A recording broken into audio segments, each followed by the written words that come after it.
Well, hey, what's happening, folks? Uh, so we're gonna give this thing a try again on this Facebook Live stuff. See if this crap actually works. Uh, how's everybody doing? See if I can actually see the damn Facebook Live, so I can see the questions. Hopefully, there are questions, but I do have a lot of questions that were asked of me, which I got to go to my notes here, and I'm gonna touch on, excuse me, a bunch of them, and hopefully, And some people get their questions answered. I will do the best I can to answer the questions I can. I don't know, I guess. Let me see. What is Facebook telling me here? No, no, no. Stop that. Stop that. You're mean. No, no. Okay, there we go. So there's a little bit of a delay between Facebook and my live stream, so I'll have to kind of try and catch up with everybody if necessary. Hopefully people join. You know, cross fingers. So excuse me. After the first podcast with Hoogie the other day, I was kind of a little overwhelmed with the emails of support and the emails of questions. I've set up an email address if you want to ask any specific question based on any tour or anything like that. I mean, I'll answer them as best as I can, what my memory allows me to answer, and we'll just kind of go from there, and you know, just try to see where life takes us. So I got asked a bunch of questions, and a lot of them were based around therapy, and a lot of them were based around touring. So I'll try to answer some. Um, so one of the questions I ask is, what kind of music do I like? Which that's a broad spectrum statement. I like everything. But basically, I grew up listening to 80s metal, 80s hair metal, classic rock. As time evolved and I started working for metal bands, Slayer, I love Slayer, Overkill, Testament, Metal Church, Halloween, Sepultura, Anthrax, Maiden, of course, Megadeth, AC/DC. I mean, the list literally goes on and on. But I still, I'll listen to Casey and the Sunshine Band and don't even laugh. I'll listen to Backstreet Boys nowadays. I don't care. Um, but music is universal. I'll even listen to some country, some rap. I like it all. Minus I don't get the EDM stuff and I don't get some of the other stuff. I don't understand it. But that's just me. Um, and I also got asked, what am I currently listening to?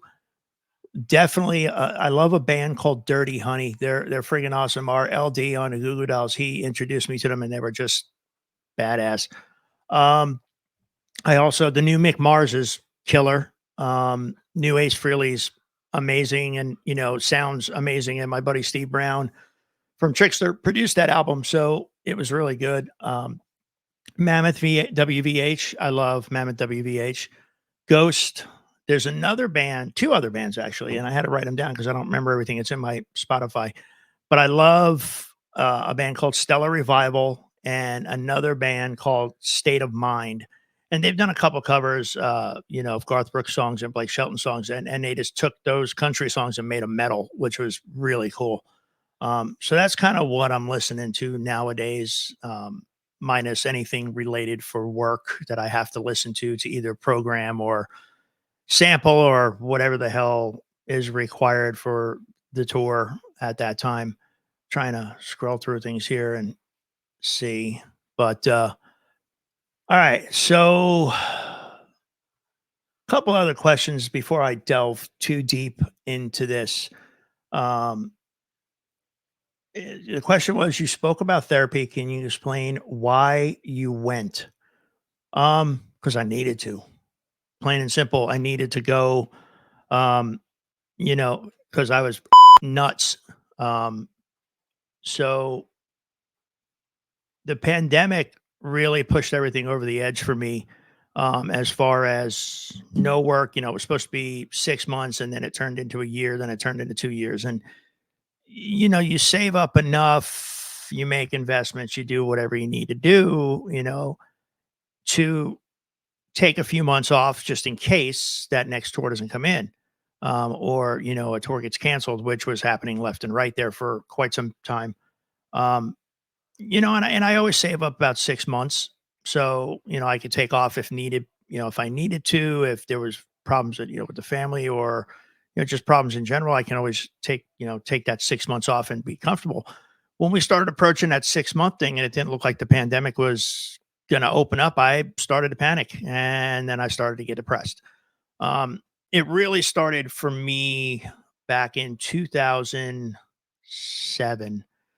I was going through my separation and divorce, and my ex-wife, bless her heart, we had a great custody agreement with the kids, but for me, I felt like I had lost everything. Just, to have custody of my kids, split custody 50-50 is great. But at the same time, I wanted the kids with me all the time. And it just felt like, I was torn apart.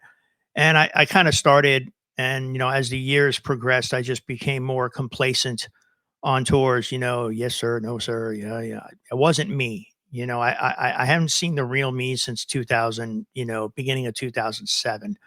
um I got a family to feed. I got bills to pay, plus child support, plus this, plus that. You just start to add it up, and I'm on tour.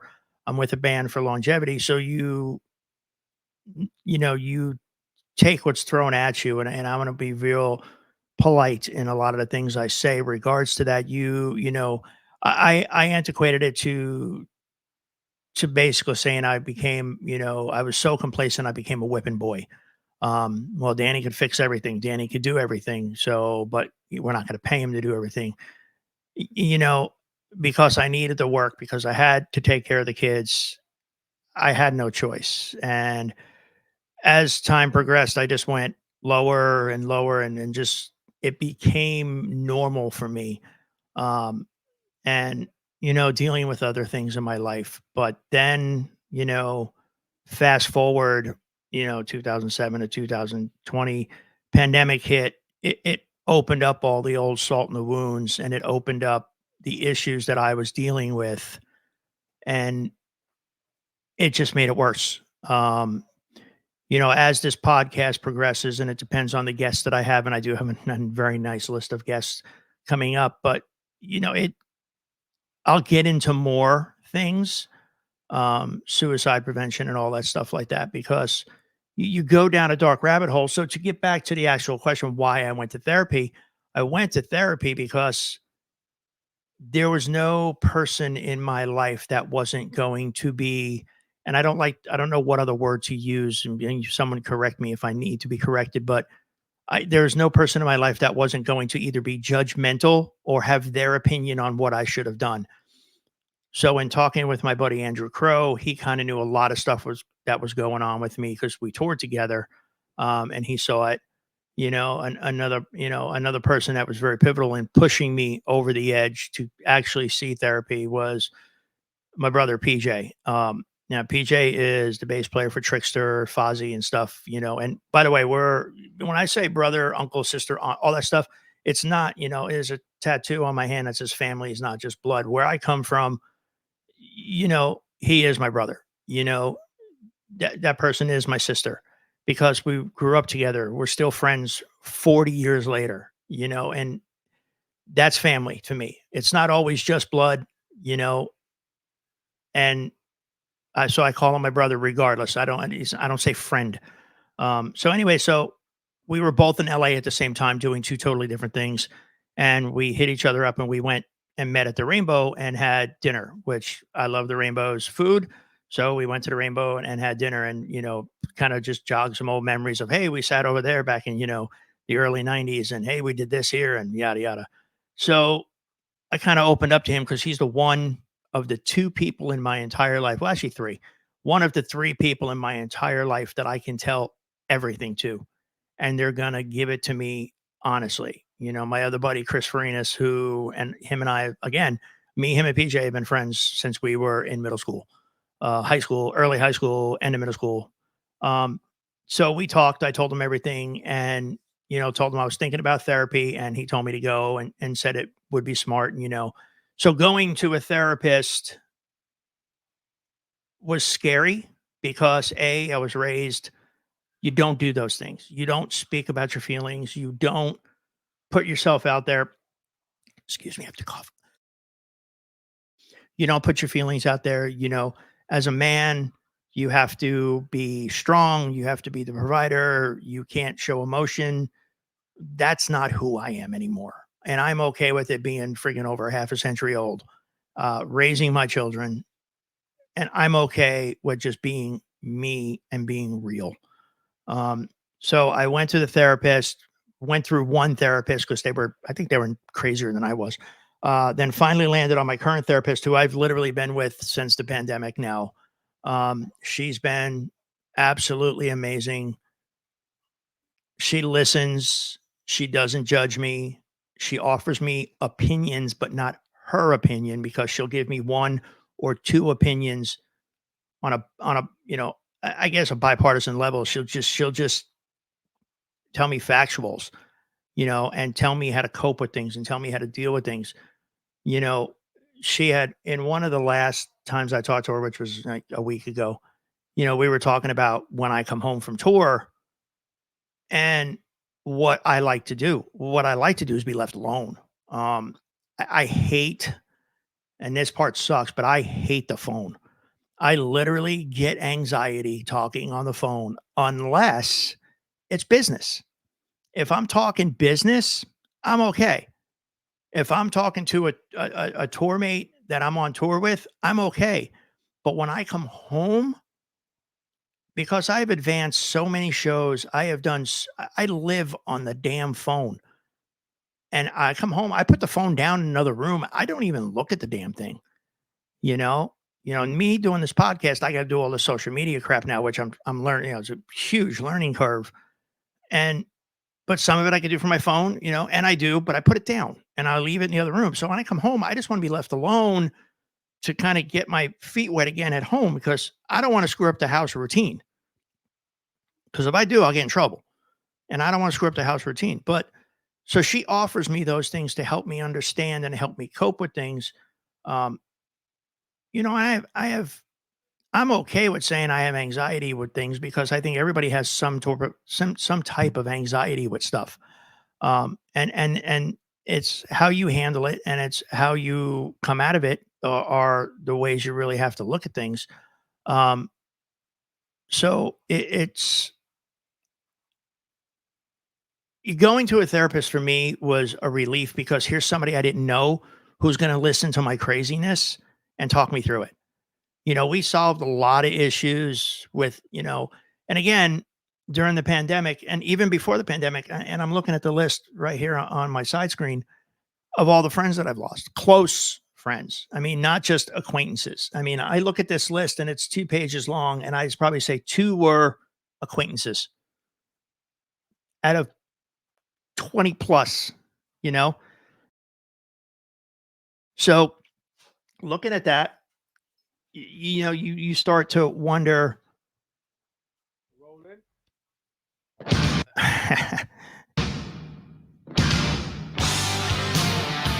Anyway, so yeah, ADHD guys, be forewarned. I go all over the place sometimes. But anyway, so I forgot where I was at. But yeah, so that's what made me go to therapist. My brother and my other brother from another mother, because I needed it. And it has been wonderful. Now, there's some days I want to strangle my therapist, but I walk out of there feeling better. I walk out of there with a way to handle certain situations. Before, I used to just open my mouth and whatever flew out, get you in a lot of trouble. So what therapy's basically done for me is brought me back to pre-2007. I'm back to the person I was, no filter, real, and when I say real, it's just, I always get asked by an artist I work for to, they'll always, when they first meet you, be talking about something, you be talking about here, and they go, "Let me ask you a question." And I look at them dead in the face and go, "Stop. Let me ask you a question first." And they're always like, "Whoa, what the hell?" And my question to them is, do you want the answer you pay me for, or do you want the truth? And in back of my head, I'm going, one of these answers, I'm going home. One of these answers, I'll be here for a while. And 10 out of 10, I've been there for a while because I'm straight up with them. No BS, no nothing. They're people just like us. They put their pants on one leg at a time. They just have a bigger house and more money. Whatever. Everybody's shit stinks. Get over it. Oops, I was supposed to technically hit the button, but I didn't. On a scale from 1 to 10, my friend, you're fucked. Anyway, so all right, so there's that. Let me look at some other questions here. One question was how has therapy helped you? And my little ADHD conversation kind of went into that. Um, Here's a good one. So here's the question from someone who asked to be anonymous. You talked about during the pandemic, you lost everything financially. How did you survive and who helped you survive? That's a pretty cool question. There was a myriad of people out there helping crew guys, companies, friends. One of the integral parts for me, because I didn't know who to talk to, I didn't know what to do. I've never been in this situation. What is it, once a century pandemic or something like that, whatever the hell it was.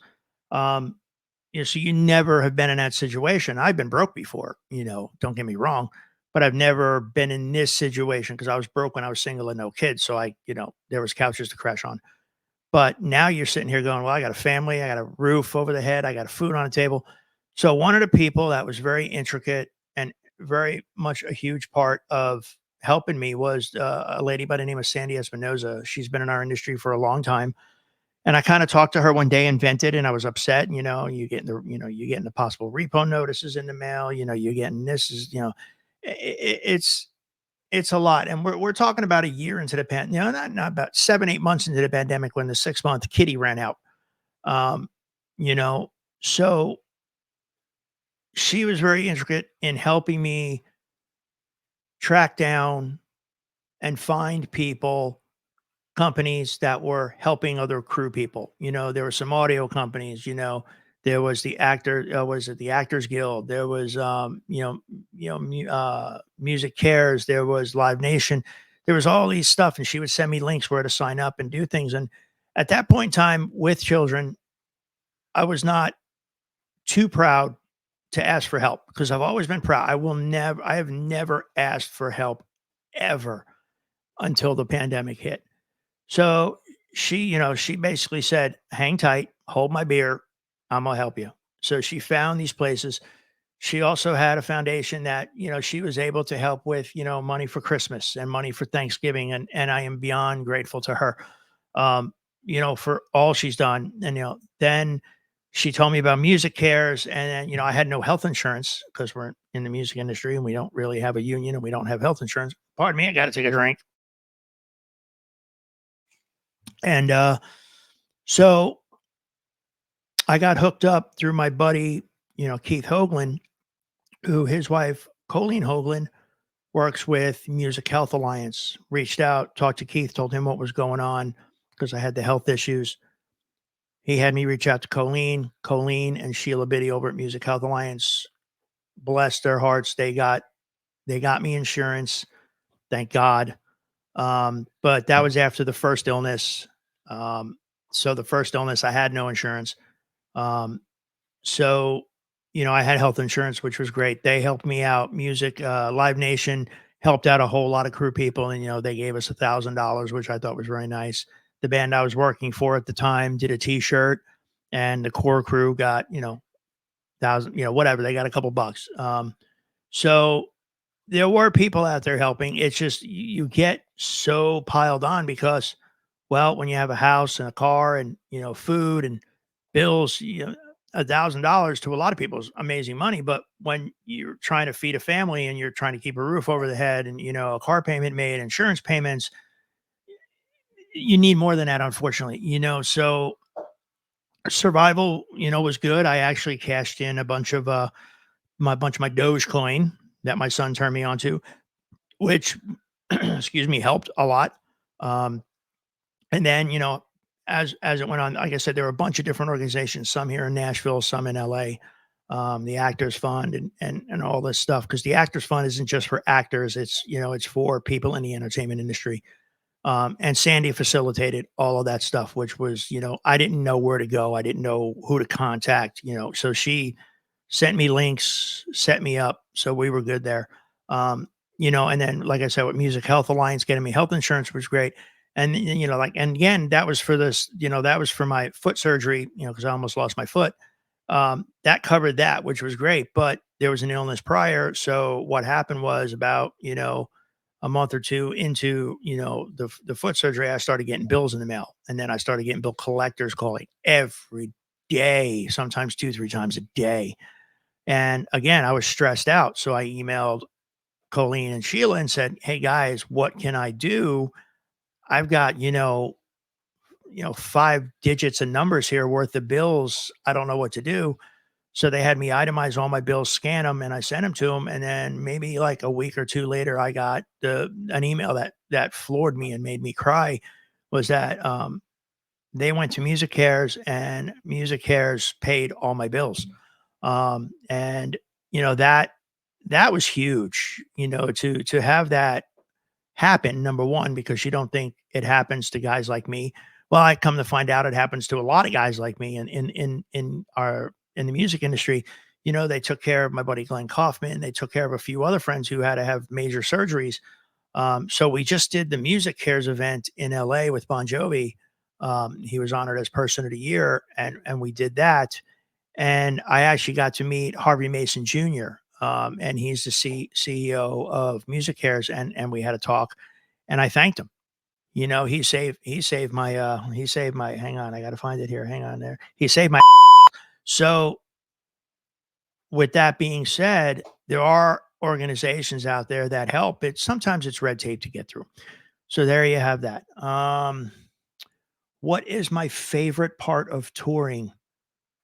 The show. I actually love the show, and it's not for what everybody thinks. Um, I watch. Hey, Tony. Hi. I watch. What I like to watch about the show is I could do my job with a blindfold on. Once the routine is set, I can. It's all muscle memory. But what I love about the show is to watch people who are enjoying themselves. These people who come to shows spend a lot of money for tickets. They spend money on parking. They spend money on merch, probably babysitters. They take each other out to dinner for that night. It's a few $100 night. And then they come into the venue to watch a show. And I like the ones where they bring their kids because, then you get to see the kids enjoying themselves. And I always love to go and give guitar picks to the kids and stuff like that. But these people come to the show to get away from the outside of the doors of the craziness of our world right now. They want to just get lost and feel and enjoy the music and the splendor of the lights and the pyro if you have it. So to watch those people. So my job is to give them, with the guitar player or whoever I'm working for in the band, a good show.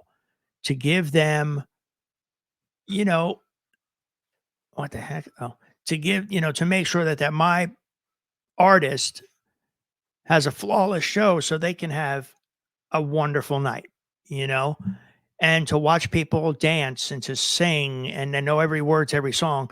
But what's even way cooler was to watch the kids doing that and enjoying themselves, knowing that this is the highlight of maybe their week, maybe their month, maybe their year. Who knows?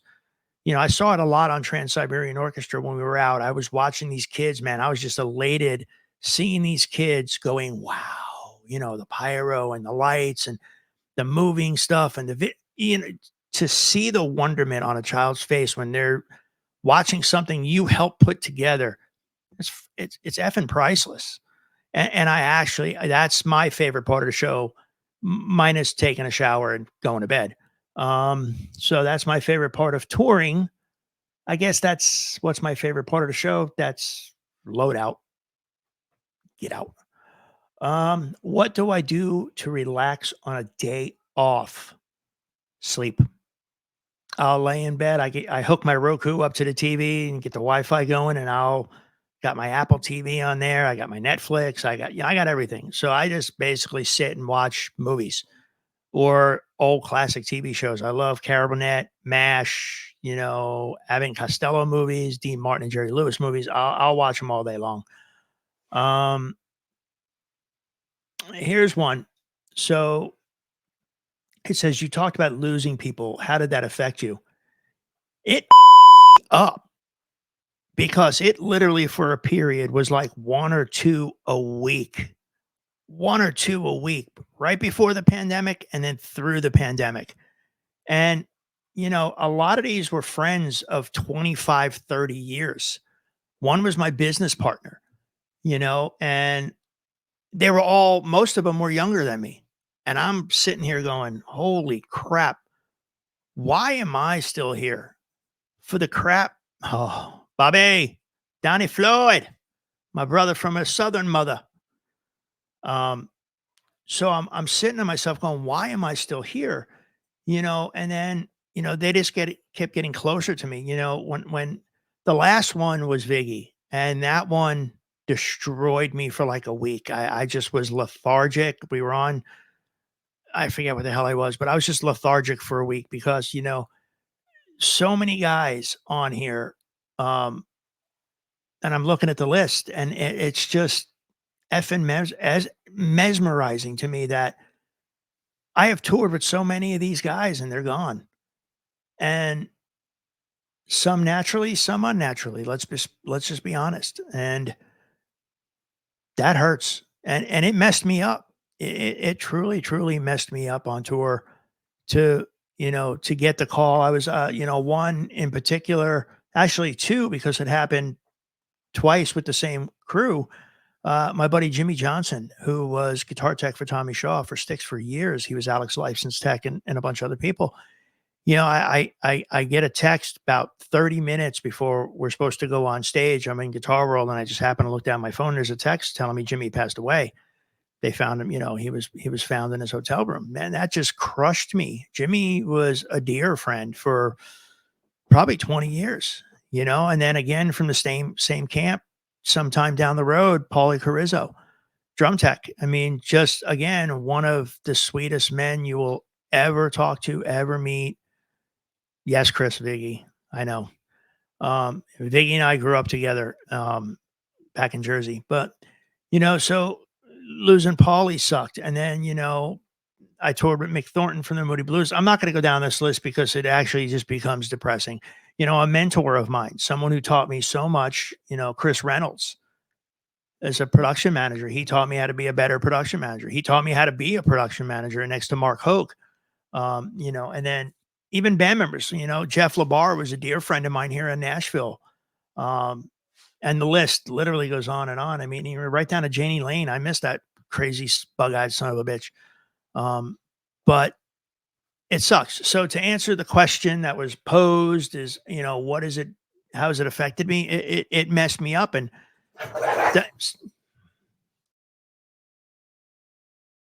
sorry, I had to yell at the dogs because they're fighting over a bone, rubber bone.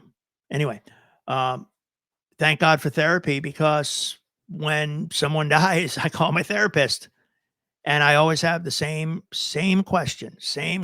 By the way, if anybody is in here and wants to ask a question, please feel free, because I'm running out of crap here, people. You got to work with me sometimes. All right. So anytime someone dies, I call my therapist. I spent an hour and a half on the phone with my therapist, and I got her cell phone number. So I just text her and say, I need to talk, and she'll tell me if she's available. I spent an hour and a half on the phone with her about Viggy. Todd Confessori, I mean, Larry Malero, the Dave Scaff, this list freaking goes on, man.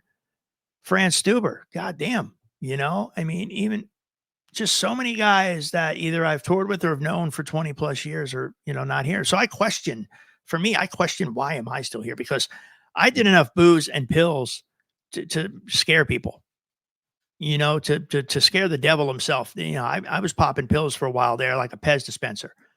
And 94 was the last time I, did anything. Actually, my bachelor party was the last time I got really effed up. And I haven't done pills since then, but, alcohol, I fell off the wagon in, minor couple day spurts, when I was going through my divorce, but it's you go through these losses because they're not just my losses, they're everybody's losses to our industry. Some of these guys, I look at this list and go, Jesus Christ, man, I know who everybody here's toured with. And I know it's 6 degrees of separation. I can tell you how many guys I know because of these guys. Thanks, Bobby. Bobby, we still need to talk at some point in time about something. But anyway, oh, sorry, wrong Bobby. I apologize. I didn't see that my screen is being blocked, so I can't see part of the name. I thought you were somebody else, Bobby Schneider. But you have to come out of it. And there is a way out of it. And it's okay to talk about loss, self-doubt, depression. Unfortunately, and most of us in our industry, most, not all, but most, the old guard, we come from a generation where it's okay to talk now. It wasn't okay to talk then. And we don't need safe spaces. We don't need to be coddled. I don't need a timeout sometimes. But people need to know the real world of things and not the safety net world of things. Or was I still feel bad? Yeah, Jimmy and Toby Keith, man. That I didn't see that one coming. My buddy Rips is a guitar tech. I've heard nothing but stellar things about Toby, and my buddy Ryan worked for Buffett, and he said the same thing. Buffett was just a sweet man. So it's, but for you to be, no, I agree. I've got tons of musicians that are my friends, and we're getting up there. Let's just be real. I've passed I've passed the 50 mark substantially. So and I'm lucky to still be here. But going back to it, you have to be able to pull yourself out of it. So, and a lot of talk with my therapist, and even one day she looked at me, she goes, she's a good reason I started this podcast, because I told her I wanted to help people, because I told her people needed to hear the real world of things and not this super coddling crap and safe space crap. And I'm not going to be that person to do that, and to make people, I'm not here to make you uncomfortable. I'm here to let you be who you are and talk about things, and to vent if you need to vent, cry if you need to cry. I'm the guy who cries at my TikToks because I'm on like dog talk and I'm on like cooking talk and something else talk. I don't, but I always watch the adoption videos. I watch, the people who rescue the dogs and what they've gone from, how bad they were, to how happy they are being adopted by a good family. And I love, we're empty nesters now. So my kids are gone. So all I have is my dogs, and I love my dogs more than anything. So what is that doing that? Okay, yeah. So I'll cry, and I'm okay with admitting it because I don't care what you think of me. I've made my bones in this industry for 40 years. My resume speaks for itself. People who have toured with me know who I am and what I'm about. So I'm not worried about being emasculated. There was the word. Let's see. Tony, how many friends have you met out touring from the beginning and stayed friends with all these years? A lot. A whole crap load. And unfortunately on this list, some of them have passed. Todd Confessori, Viggy, Vinny Kowalski. I mean, I can literally go down this list, unfortunately. And my buddy Richie Barron, eat a bag of dicks. It's unfortunately it's passed on. But yes, I mean, especially friends, Tony, you've known me since you were 18 years old, coming to Trickster shows. PJ and I have been friends to this day. I mean, he's my son's godfather. He was the best man at both my weddings. He's always been there for me no matter what, and will always be there. And I'll be there for him and his family. And that's that. I can't speak of mentality of other parts of the country, but I can speak of the mentality of us Jersey folk and New York folk, is that's how it is. We're loyal. So I've met a lot of friends that I've kept in touch with. Hell, the first real tour I ever did with Modern English, God, and I was young. I'm still friends with the LD from that tour, Joe Lonke. My buddy Brian was the monitor engineer. We're still friends to this day. And it's loyalty is what matters to me. I'm a very loyal friend and I'm a very loyal employee when I don't like that word, but I am a very loyal employee when I need to be. Or let me, what is it? Subcontractor. I'm a very loyal subcontractor. Hang on. Okay. Anyway, I should play interlude music when I do that. What's this one? I can change my voice. So anyway, back to what I was saying. I just want to help people, and I don't know any other way to do it, and to kind of get people to understand. If I got to beat it into your head with a tack hammer, I will. But that doesn't solve anything anyway. I still my friend to the end, and I'm still 18. Yeah, you are. Did I work? No, or work with Scott Weiland STB? No, I did not. But my buddy Colin did, and I heard nothing but wonderful things about Scott over the years. Excuse me. God, I don't know what's going on. I get dry mouthy real easy. How many tours have you production managed? A whole bunch, but most of it's been with female artists as PM. Cyndi Lauper, Estefan, Janet Jackson. I guess I gravitate towards the female artists because they actually care about their budget and listen to me. No, I don't know. What else here? What else? I got questions for days. I'm just trying to sort through them. There's some I don't want to answer right now because they're part of upcoming episodes of the podcast. How long have I been with Bon Jovi? I started in 2022, but I've known most of them probably most of my life. So yeah, there you have that. What is this? What is that? Stop that. I don't want to hear that. Bad, bad, bad. Hang on. I don't know why it's doing that. Okay, there we go. Anyway. Oh, wait a minute. See, I'm learning as I go along here, folks. So you've got to work with me. What is it? Well, yeah. Okay, there we go. Hang on a second. There we go. Okay, cool. I didn't know I could do that. Ha ha. So anyway, hang on a second. I want to try something. Whoa, this is cool. Let me see.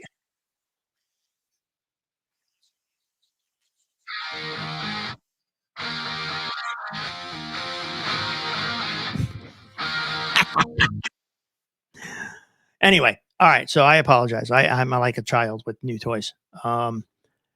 So any other questions here, folks? Got to work on me. I had the opportunity to meet with him in a capacity of my job. Even still, he was a good guy. Okay, for sure. I always love a good story, man. All right. Come on, folks. Give me some questions here because I'm running out of things to say, which I'm going to have to end the stream soon because I got to feed the dogs. I got to feed the dogs. We're having work done on the house. So it's like I got rooms being painted, guest room being redone because my daughter moved out and had to change the carpet and repaint the room and all that stuff like that. So all over the board. Oh, I got a private message here. My guitars. Ah, yes. Well, it's my basses. I have a couple guitars. I don't really have guitars. I'm not a guitar player.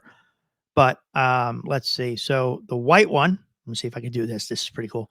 The white one right there, white and black one, is a Fender Duff McKagan bass. And I love that bass because it's a P bass body with the P&J pickup. And then it's got the jazz neck, which feels amazing. And I never thought that combo would feel amazing because I'm not a fan of a jazz bass because of the heavier tail end of it.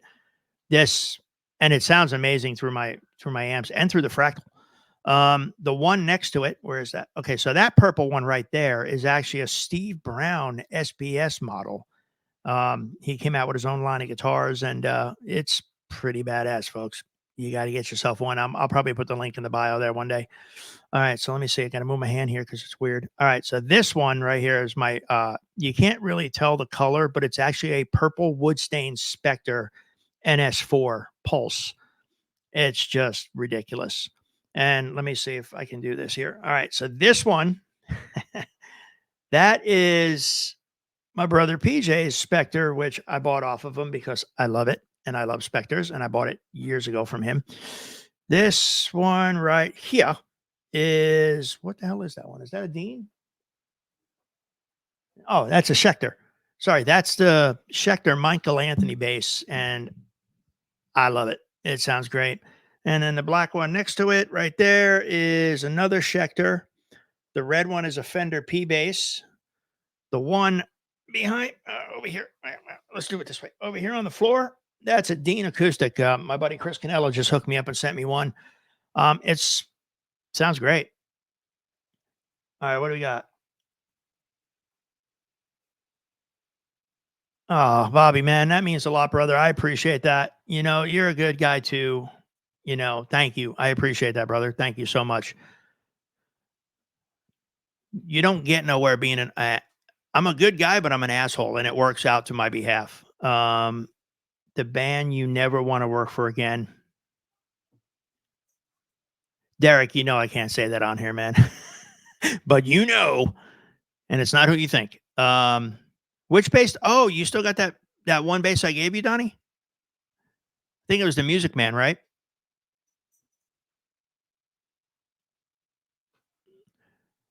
Why?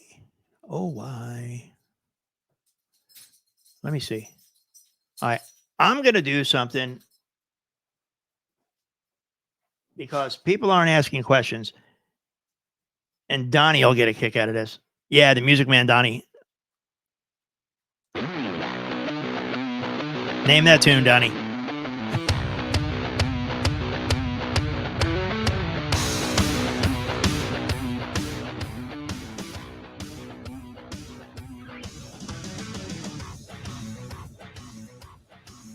All right. Anyway. Donnie, did you hear that? Because I don't know if you guys hear the music that I'm playing. Name that tune in one note. I can do it too, brother. It's one of my favorite songs. His bass tone is ridiculous. Like, his bass tone is just insane. I love his bass. Anyway. Let's see. Any other questions I've been asked if I can remember?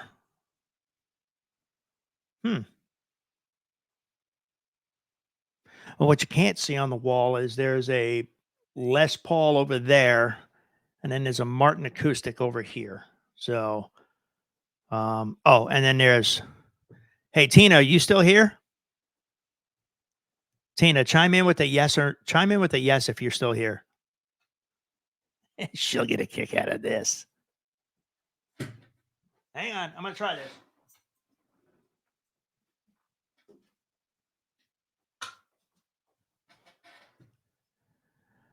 And that's a Takamine that I'm actually doing some modeling in this fractal, but it's somebody's Takamine. It's not the one, but it's a Takamine. Hi, Darby Doo. What are you doing, Mama? He's my baby. That's my gunner. It's my dogs. I don't close the door. My dogs can do whatever the hell they want in my house. Anyway, so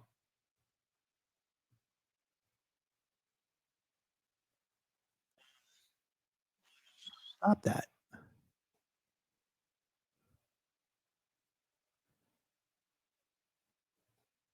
Holy shnikes.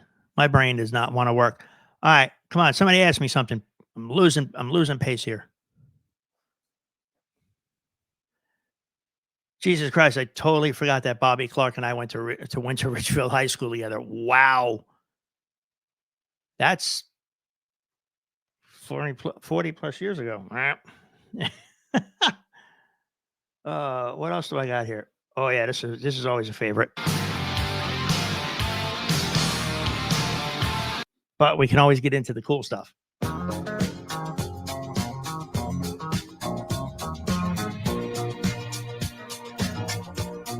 All right, enough of that. All right, what else do I got? I got oh yeah. That's bullshit. See, I could play that without having to beep it. Anyway, all right, so enough. I could play all day, man. Hello, motherfucker.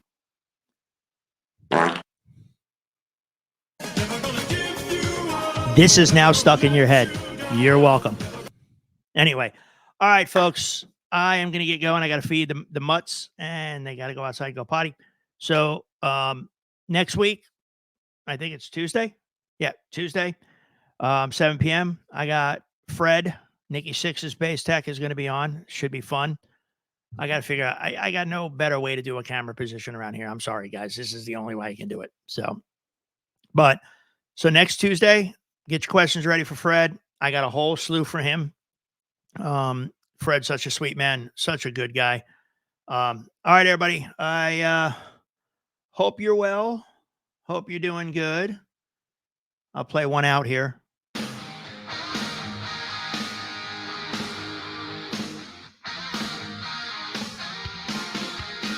All right, everybody. It's been awesome. As we'll get better, we will have more people. It will be fun. We'll have some more fun guests. Thank you all so much. I love you. Bye.